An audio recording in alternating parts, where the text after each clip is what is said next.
In my last lecture, I have discussed the fundamental of operating system and I have showed you the types of OS that we have and I have discussed it. Now today what we are going to do, we are going to take care of different type of operating system one by one. First one is batch operating system, batch OS. Okay, so what is the main function of batch OS?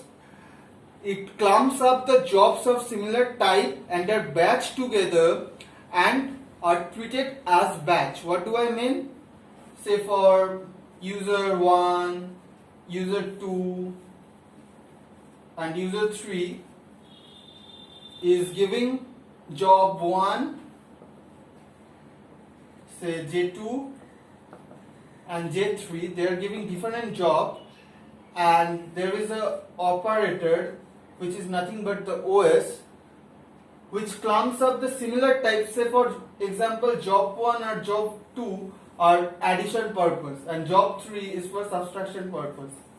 It will clump up job 1 and job 2 together and it will create a batch, and job 3 will go to over here in another batch. So it clumps up all the jobs with similar types and are batched together and then it is given for completion. So this is the function of upper batch OS. Now moving to multi-programming operating system. Multi-programming OS. So what is the function of this? In multi-programming system, when one program is waiting for IO transfer, there is another program to utilize the CPU. There are many number of processes stuck in the queue and each process segment is executed. What do I mean with that? It means that suppose, as I discussed in the previous lecture, that is a process requires two types of time. One is IO time and one is CPU time. That means the OS ensures when a process is using IO time, say for process 1 is using IO time, it doesn't hold another process, say process 2 in the queue, or process 3, say for 3 processes are there, it doesn't hold processes 2 in the queue, say it is a queue, doesn't hold it in the queue, but rather it puts the process 2 for utilizing the CPU time so that there is no wastage of time at all. So this is the function of multi-programming OS, that is when one program is waiting for IO transfer or waiting for IO, then the other process is going to utilize the CPU time. Okay, so there is no wastage of time. Now we are moving to multitasking OS. Number 3 is multitasking OS. What it do? It allows a user to perform more than one computer task at a time without losing any information. Say for example, you are using Word, you are using email, and you are using say antivirus at the same time with the help of OS. What will OS ensure? That is, no information is being lost when you are using multiple tasks or multiple software at a time. So this is the multitasking OS, which ensures you can multitask a thing or multitask different software without losing any information. Now moving to multiprocessing OS. Multiprocessing OS. So it refers to use the 2 or more CPU units within a single computer system. That means if it is a computer system, say C1, it has more than 2 CPUs, 1 and CPU 2 or more than 2 also units in a single computer. This multi CPUs are in a close communication sharing the bus, memory and other peripheral devices so that it can communicate and when to let them understand between them when to use what and which process are going to get executed and which moment is free for them, so that you can use without any lag or without any halting. And it uses a common bus. Say for example, here is process 1 and here is process 2 and here is process 3.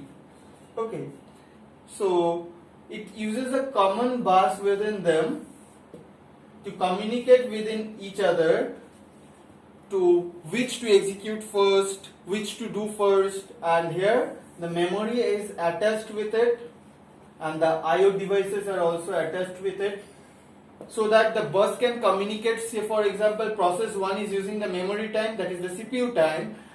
At that point, this process 2, which is in another CPU 2, say for it is in CPU 2 and this is in CPU 1.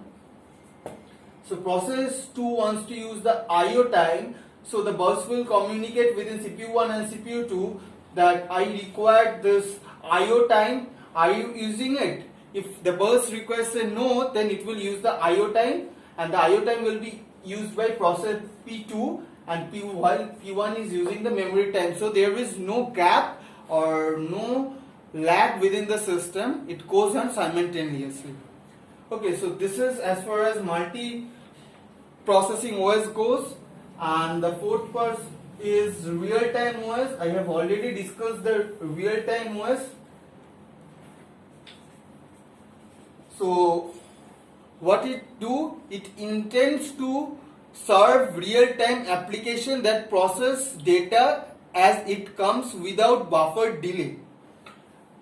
So the process is a low-level language which is used by the OS to execute programs. Program is a high-level language which is written by a programmer using logic and in passive entity. Unlike the process is an activity entity. Now this will help you to understand that is real-time OS is actually designed in such a way so it can operate critical situations. For critical situation management, real-time OS is used, and there are two types of real-time OS, that is hard and one is soft real-time system. And hard real-time system, it is time bounded, that a time will be given to you and it never misses a deadline, and but the soft can sometimes miss the deadline according to the situation, so that the consequence will not be disastrous. But for this one, say for hard RTS, it is time bounded.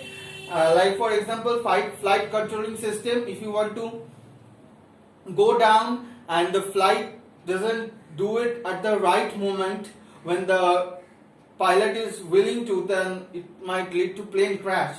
So you can understand by that. So this is hard time system, that is critical task completes on time, on a specified time, and it never misses the deadline, and missing the deadline will result to disastrous consequences, whereas soft real time is a priority based.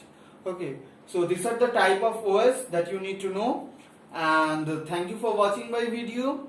Please to like and subscribe, and we are going to discuss more about OS as the lectures comes by. Thank you.